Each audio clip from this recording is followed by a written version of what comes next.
네, 시청자 여러분 안녕하십니까. 재미나는 이제 사주팔자를 강의하고 있는 사람입니다. 자, 지난 편에서 이제 입춘에 대해서 간단히 말씀을 드렸고, 또 입춘에 가던 풍속이라든지, 또 그 입춘이 이제 차지하고 있는 그 계절의 변화에 에 대한 역할을 이제 이렇게 설명을 드렸습니다.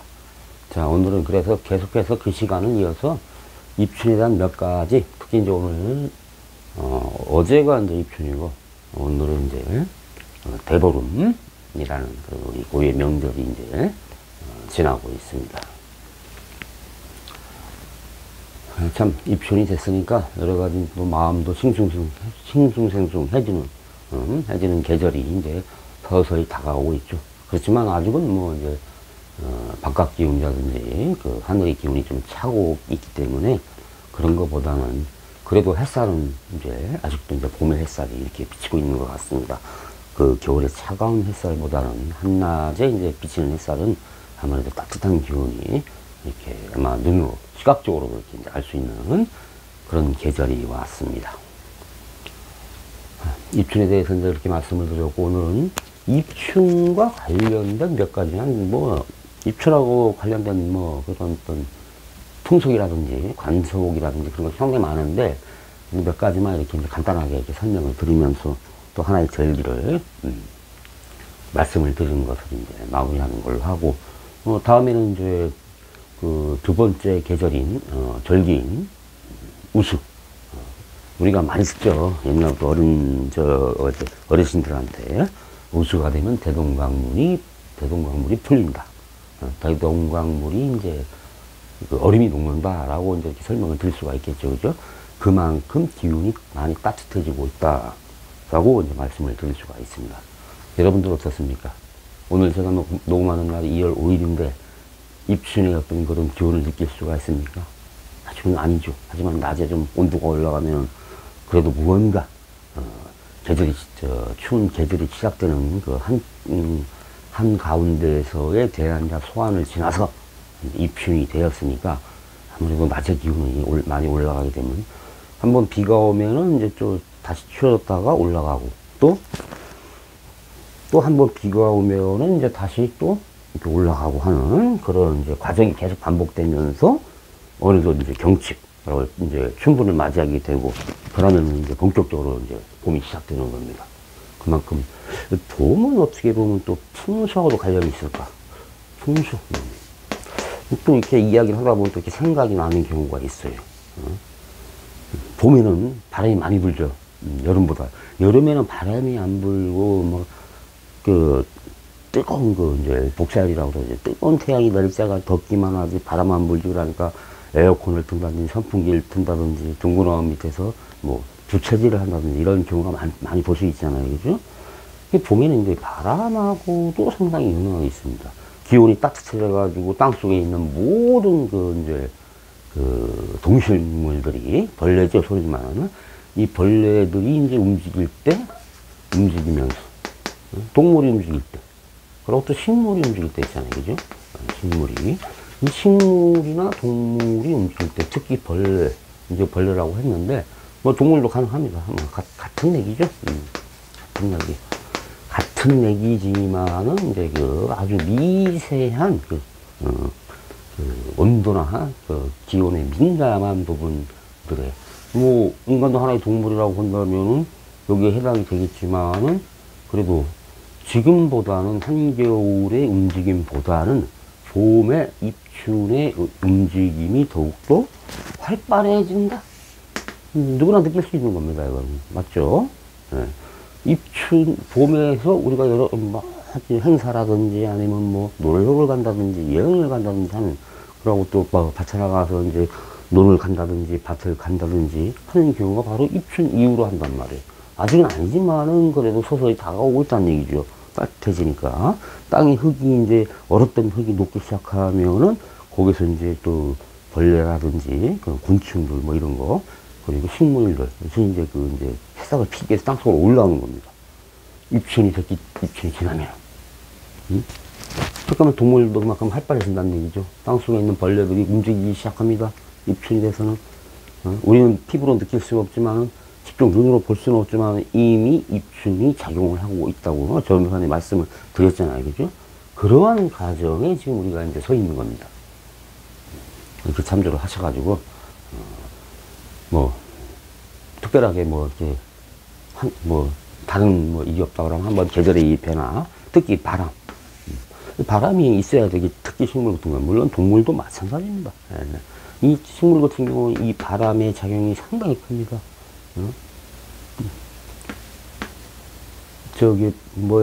바람이 불어서, 씨앗이 날라, 아니면 이렇게 수정을 해서 이렇게 열매를 맺고 꽃을 피우잖아요. 그죠? 그 풍화작용, 소위 말하는 바람의 작용이 없으면은 그러한 어떤 자연의 이치가 제대로 돌아갈 리가 없겠죠. 그래서 봄에는 바람이 많이 붑니다. 그런 역할을 하기 위해서 그러는 거예요. 그 차가운 북풍의 바람보다는 따뜻한 남쪽의 바람이 불어오는 겁니다. 따뜻한 남쪽이 바람이 불어와야지 땅 속에서 꿈틀거리는 모든 것들이 따뜻한 기운을 받아서 자기 역할을 하러, 하늘이 또 역할을 하기 위해서 움직이는 거예요.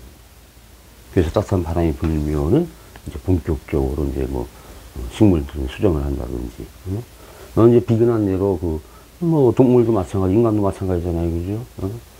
뭐 인간이 어떤 성적인 행위를 할 때도 마찬가지라는 얘기죠. 종족 보존이라는 제가 표현을 쓰는데, 뭐 인간에게 또 그런 표현을 쓴다는 게 좀 이상하게 들기도 하겠지만 실질적으로 그렇습니다. 그래서 봄에 화장품이 많이 팔린다, 이런 이야기도 있어요. 책에 보면은 종족 보존을 하기 위해서는 꽃을 피워가지고 나비가 날라거나 곤충들이 날라 수정을 해야 된단 말이에요. 이쁘게 피워야지. 식물도 그렇습니다. 수정을 해야 되잖아요, 그죠? 씨앗들이 날라와서 이렇게 수정도 하고, 또 곤충들, 특히 뭐 벌 같은 것이 이렇게 묻혀가지고 와서 이렇게 이제 갑자기 이름이 생각이 안 나지만, 거기다 이렇게 이제 뭐 꽃씨 같은 거 있죠. 화수분이나 그걸 뿌려가지고 이렇게 이제 해서 열매를 맺게 하잖아요. 꽃을 피우고. 그러한 과정을 거치기 위해서는 바로 바람이 필요하다는 얘기죠. 바람이 없다면 과연 식물이나 동물이 제대로 생활할 수가 있겠느냐. 그러한 계절을 맞을 수 있겠느냐. 없죠. 절대로. 북풍보다는 따뜻한 남쪽에서 불어오는 그 바람의 작용이. 그래서 보면은 바람이 많이 부는 겁니다. 그만큼 그 계절은 무언가를 탄생을 시키고 또 무언가를 또 소멸시키기 위한 그런 과정을 스스로 알아서 작용을 하고 있는 겁니다. 제가 말씀을 드렸죠. 자연이라는 의미를.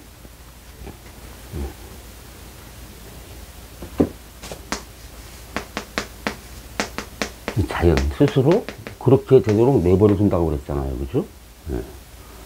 이 봄이 되면은 바람이 불고, 씨앗이 움직이고 해서 이렇게 꽃을 피우고, 그 꽃에서 수분이 돼서 열매를 맺고, 또 가을 되면 수확을 하고, 또 겨울에 저장을 해놨다 다시 내년 봄에 또 역할을 하는 겁니다.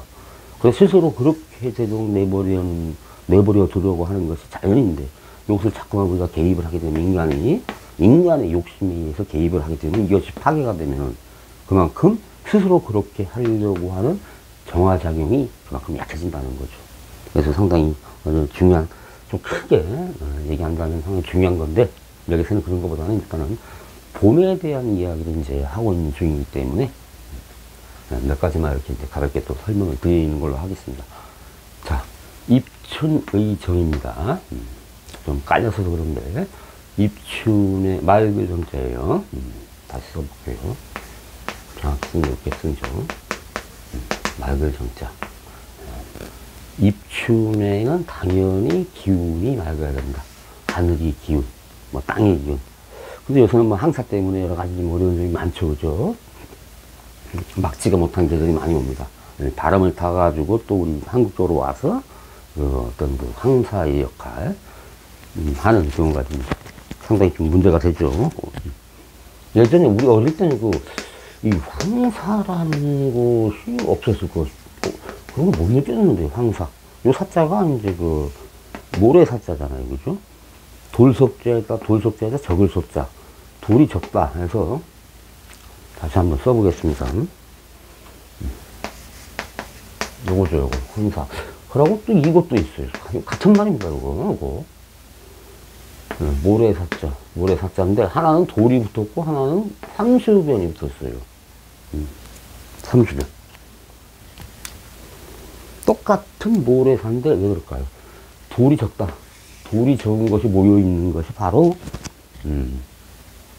모래다 라고 하겠죠. 우리가 사막 하잖아요. 사막.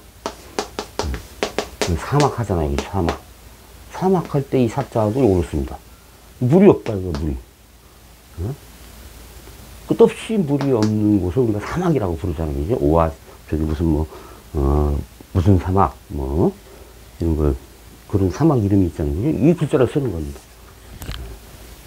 잠시 이제 비껴갔는데 이 뜻은 입춘에는 당연히 맑아야 된다는 얘기고 우수입니다. 우수는 비가 와야 된다. 옛날 그 고인들이 이야기한 겁니다. 우수가 바로 비가 물이 되어 내리는 계절. 그래서 한 20일 정도, 20일인가 그 정도 될 겁니다. 당연히 우수 때는 비가 와야 된다는 얘기죠. 눈이 와서는 안 된다는 얘기죠. 눈. 그죠? 눈설자. 이것이 와서는 안 되겠다는 얘기죠. 그래서 대동강의 얼음도 이게 우수가 되면은 이제 그게 풀린다, 녹는다. 이런 의미로 보시고. 입춘에는 당연히 하늘이 맑고, 우수에서는 비가 좀 내려줘야 한다. 그래야지 한해의 농사의 기본이 될 수 있는 바람과 물과 그런 기초적인 어떤 자연 조건을 우리가 얻을 수 있다. 이렇게 이해를 하시면 되겠습니다. 네, 두 번째는 입춘무. 입춘무라고 되어 있죠. 입춘에 비가 내리지 않으면, 요 풍자입니다, 이게. 간체로 제가 쓴 겁니다. 넉넉할 풍성할 풍자인데, 우자죠. 이렇게 우리가 풍년이 들었다고 할 때, 그죠? 요자는 간체로 쓰면 이렇게 되는데, 입춘에 비가 내리지 않으면 그 해에는 풍년이 된다. 비가 마침 안 내렸네요, 입춘 때. 그죠? 입춘이 맑고 좀, 하늘의 공기는 좀 차가웠지만, 그래도 다행히도 입춘에는 비가 내리지 않았네요. 옛날 고인들은 입춘에 비가 내리지 않으면은 그 해에는 풍년이 된다. 아마 이게 어떻게 나왔는지는 모르겠지만은, 그래도, 옛날 고인들이 어떤 오랜 경험에 의해서 하나의 이런 이야기가 되어 있지 않을까. 이렇게 생각을 합니다. 여러분들도 한번 입춘에 비가 왔는가 확인해서, 올해는 풍년이 될 건가. 지금 이 말더라, 옛날 고인들의 말로 한다면 입춘무, 풍년. 그죠? 풍년이 된다는 얘기죠. 입춘에 비가 내리려면 풍년이 되는 한 해가 될 거다. 라는 이제 글귀도 있다고 이렇게 가볍게 이제 이해를 하시면 됩니다. 그래도 뭔가가 있기 때문에 이렇게 이제 오랫동안 이렇게 이제 잊혀지지 않고 이렇게 내려온다고 보면 되겠는데, 한번 여러분들도 각자 한번 생각해 보시면서, 올해 입춘에 비가 안 내렸으니까 나름대로 풍년이 되지 않을까 라는 한번 생각을 해 보시면서 이렇게 이해를 하시면 되겠습니다. 자, 세 번째. 입춘화난입니다, 난. 자, 나머지 이제 지워도 되겠네요.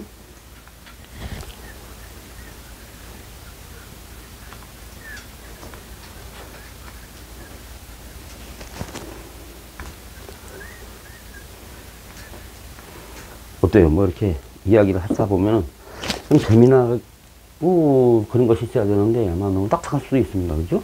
크게 쓰면 있습니다. 자, 입춘, 조화를 화자입니다.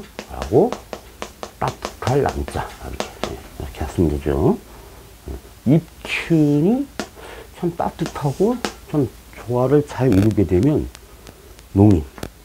농인고복이라는 말을 씁니다. 그리고 이렇게 이제 요천이라고 이렇게 되어 있는데, 이게 무슨 말이냐? 입춘이 따뜻하고 아주 그 계절, 그리고 자연의 어떤 조화가 잘 이루어지는 그런 자연 환경이 조성이 되면은 농인입니다, 농인. 제가 약자로 쓴 건데 이것도 마찬가지예요. 농인. 농사농자죠. 농사농자죠. 농사 짓는 농인들이 고복. 써볼까요?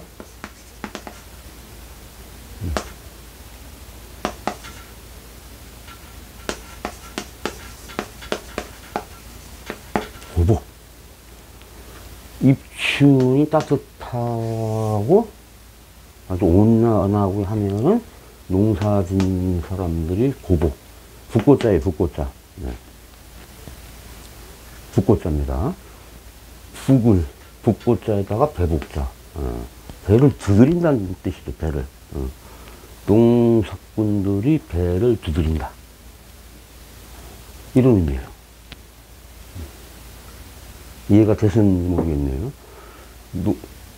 봄의 기운이 그 계절 환경에 맞게끔 잘 따뜻해지고 조화를 이루게 되면은 농사꾼들이, 농인요, 농사꾼들이 배를 두들면서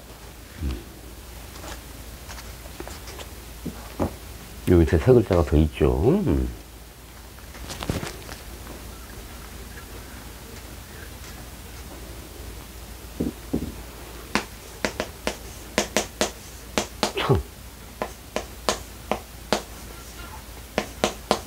이건 요나라 요자를 제가 약자로 쓴 겁니다. 옛날에 요순시대라고 했죠. 태평성대 대명사죠.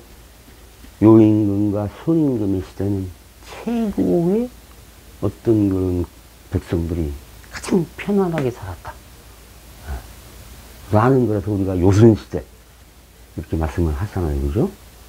바로 그 요자입니다.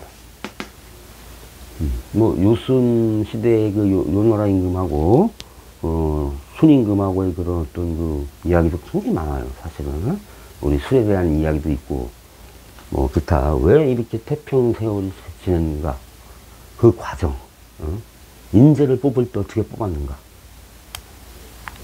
이 사람은 자기 자식한테 왕자를 물려주지 않은 사람이에요. 이 순임금은 다음에 나는 순임금한테 물려준 사람이 순임금한테 자기 자식한테 물려주지 않고 그런 인재를 그런 어떤 등용하는 그런 시대를 많이 반영해서 그 시대에 가장 백성들이 살기가 좋았다. 그래서 우리가 그 꿈의 시대, 즉 요순의 시대라고 이제 이렇게 보통 부릅니다. 학자들은 이것도 한번 시간이 되면은 한번 쭉 여러분들에게 그 시대의 한번 상황을 한번 설명하면서 재미있는 에피소드도 있어요. 뭐 소위 말하는 이제 우리가 술에 대한 얘기. 술이죠, 그죠? 이 술에 대한 이야기도 이 사람, 요임금에서 나왔다는 그런 전설도 있습니다. 과연 술이 어떻게 태어났고, 또 술을 이 사람이 술을 먹고 어떻게 대처를 했는가, 요임금이. 그거에 대해서 이제 자세히 또 이제 설명을 이제 드릴 기회가 있을 겁니다. 요자도 마찬가지예요. 다 약자예요. 이렇게 쓸 수가 있는데, 요걸 이렇게 줄여서 간체라고 그러죠.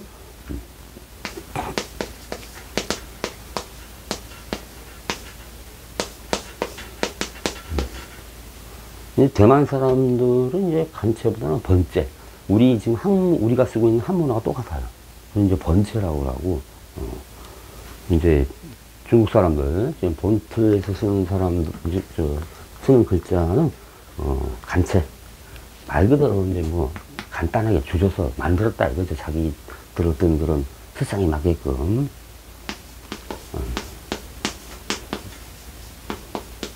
번체. 간체와 번체가 있습니다. 간략할 간자, 그죠? 라고 이거는 마늘타. 무언가 쌓여있다라는 뜻이 됩니다. 이렇게 정확히 한번 써볼게요. 이렇게. 여기다가 실사자로 이렇게. 마늘번. 그러니까 획수가 많다는 얘기예요. 그래서 대만 사람들하고 우리 한국 사람들은 이 번체를 기준으로 해서 한문을 쓰고 있고, 중국 사람들이 간체를 써요. 이게 간체를 만약에 공부하고 싶은 사람들은 번체를 기준으로 해서 간체를 배워야 됩니다. 아까도 말씀드렸듯이 농사농자도 그냥 이렇게 제가 이렇게 썼잖아요. 이게. 번체를 아는 사람, 한국이나 중국의 대만의 글자를 배우는 사람들은 이게 모를 수가 있어요. 우리는 이렇게 쓰잖아요. 그죠? 농사농자 해가지고, 그죠? 이 사람이 이렇게 줄여 쓰는 거예요. 뭐 다, 글자는 다 마찬가지예요. 대부분이 줄여서 쓰는. 그 글씨체가 획수가 많다고 판단이 되면 이 사람은 다 줄여서 써요. 그래서 간단하게 써겠다. 자기들 그 문화적인 특성에 맞게끔 쓰겠다. 라는 어떤 그런 이제, 표현도 되겠죠. 자, 그래서, 입춘이 따뜻해지고 참 조화로운 어떤 그런 자연의 환경이 조성이 된다면은, 바로 요순시대의 태평시대처럼 농사꾼들이 바로 배를 두드리면서 노래를 부른다. 곡식도 잘 되죠. 풍년을 이루죠. 이렇게 되면 농민들한테 더 이상 좋을 게 뭐가 있습니까? 예전에 농사가 전부였잖아요. 그죠? 한 해의 농사가 잘 됐어요. 봄에 이런 기운이 입춘화 따뜻할 날이라고 그랬잖아요. 그죠? 입춘에 따뜻한 기운이 조화롭게 이르게 되면은 그 해에는 농사를 짓는 농민들이 배를 두드리면서 요순 시대를, 태평성대를 생각하면서 노래를 부른다. 라는 그런 의미로 이렇게 이제 한자를 쓰고 있는 겁니다.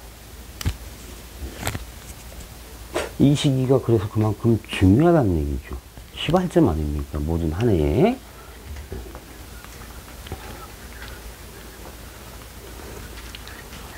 처음에 뭐 입춘이 됐는데도 씨앗도 제대로 못 뿌리고 물난리가 나고 그러면 그의 농사가 다 버린 거죠. 그죠? 그래서, 화난이라는 말을 지금 쓰는 겁니다. 여기서는. 이렇게 쓰는 거예요. 입춘에 화난이 되면은, 농사 짓는 사람들이 태평성대인 요소 임금을 생각하면서 배를 두드리면서 노래를 부른다. 배도 부르고 즐겁고 하니까 배 두드리면서 즐거움, 행복한 노래를 부른다 이거죠. 가가호 집집마다 노랫소리가 들리고 너무나 행복하다는 그런 이야기가 만발하다는 그런 의미로 여러분들이 보시면 되겠습니다. 자, 이 편에 걸쳐서 입춘에 대해서 이렇게 말씀을 드렸는데, 물론 부족한 것도 많고, 또 여러분들에게 또 못하는 이야기도 많습니다, 사실은. 그렇지만은, 그래도 이런 것을 좀 기본적인 것만 알아두시면, 입춘이 왔으니까 이렇게 진행이 되겠구나. 이런 것도 있고. 입춘이 되면, 이제 또, 간단하게 하나만 더 말씀드리면, 북풍에서 이제 이것이 남풍으로 바뀐다. 남쪽에 따뜻한 기운의 바람이 불어오는 계절. 겨울은 바로 북풍, 북쪽에서 찬 기운이 내려오는 계절. 봄은 남쪽에서, 왜 우리가 그런 노래 있잖아요. 그죠? 산 너머 남촌은 누가 살길래. 해마다 봄바람이 남으로 오네. 그런 거 있잖아요. 그죠? 그런 것이 다 이런 어떤 계절의 변화라든지 절기에 관계되는 어떤 것을 설명하고 있다는 것을 여러분들에게 잘 이해를 해 주시면 됩니다. 쉽습니다. 사실 우리가 여러 가지 입춘이 되면 행사도 많이 하고 또 한 해에 또 계획도 세우고 농사의 계획도 세우고 그렇지만 그런 것이 바로 입춘의 계절이라 이렇게 이해를 하시면 되겠고, 가장 중요한 것은 모든 해바뀜에 다시 요거를 좀 크게 써볼게요. 박지감자를 한번 써보겠습니다. 한년 연의 바뀜의 기준은 바로 추를 가리킨다. 봄에 태어난 사람은 어떠한 기운을 가지고 있고, 여름에 태어난 사람은 어떠한 성질을 가지고 있고, 가을에 태어난 사람은 무엇을 하고, 겨울에 태어난 사람들은 얼마나 학력적인 공부를 할 수 있는가. 각각의 계절이 그만큼 중요한 겁니다. 중간중간에 이제 또 계속해서 여러분들에게 설명을 드리겠지만, 계절을 변화, 24절기에 기운이 있잖아요, 기운. 그죠? 기운 기자 쓰는 거 아닙니까? 24개의 기운이 계속해서 1년 동안 순환하면서 반복하면서 우리를 간섭하고 있다는 얘기예요. 우리가 간섭하면 그걸 피할 때는 피하고 또 받아들일 때는 받아들여야 됩니다. 그래서 이 계절의 변화를 잘 알아야 된다. 뭐, 그에 해당되지 않는 사람들은 뭐, 그럴 수도 있겠지만, 그래서 제가 그런 말씀도 드린 적이 있습니다. 그죠?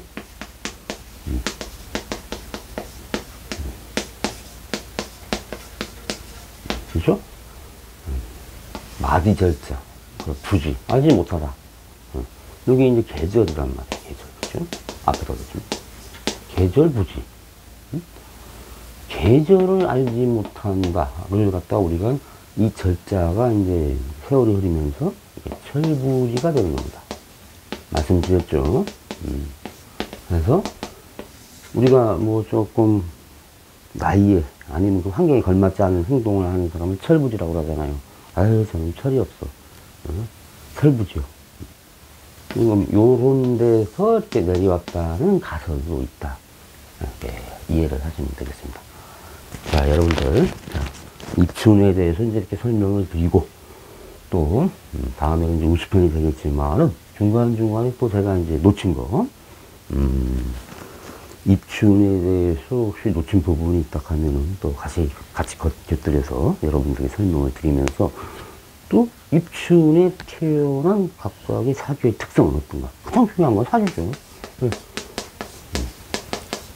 아니, 제목이 사주 팔자 아닙니까? 사주를 대입시켜야죠. 뭐, 제가 계절의 변화를 여러분들에게 알려드리기 온 것은 아니잖아요. 그죠?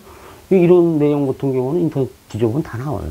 그럼 이 사주, 계절의 변화 때 사주를 대입시키고, 봄에 태어난 사주는 어떤가? 그것을 이제 궁리하고 연구하고 여러분들하고 또 이렇게 말씀을 드리고 하는 겁니다. 자, 부장 말씀드렸듯이 중간중간에 한번, 사주, 최근에 본 사주를 또 하나씩 이렇게 실질적인 사례를 들어서 늘 말씀드리지만 일국의 대통령 사주가 중요한 게 아닙니다. 일국의 제왕의 사주가 중요한 게 아닙니다.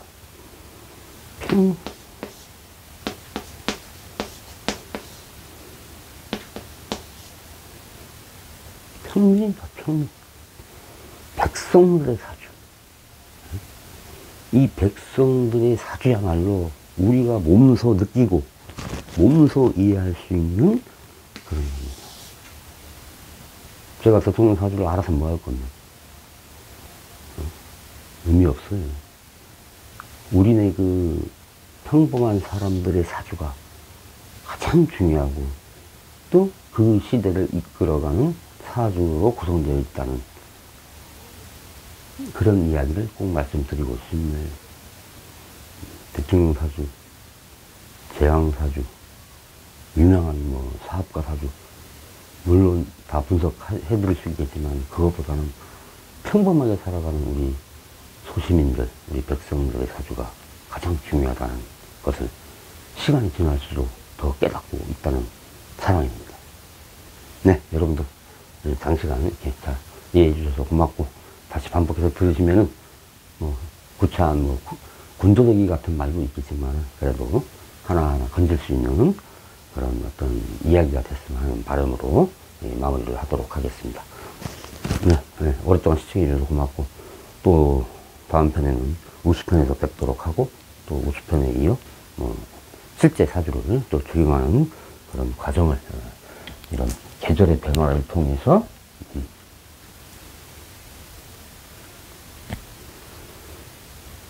계절의 변화를 통해서 한번 살펴보도록 하겠습니다. 예, 고맙습니다.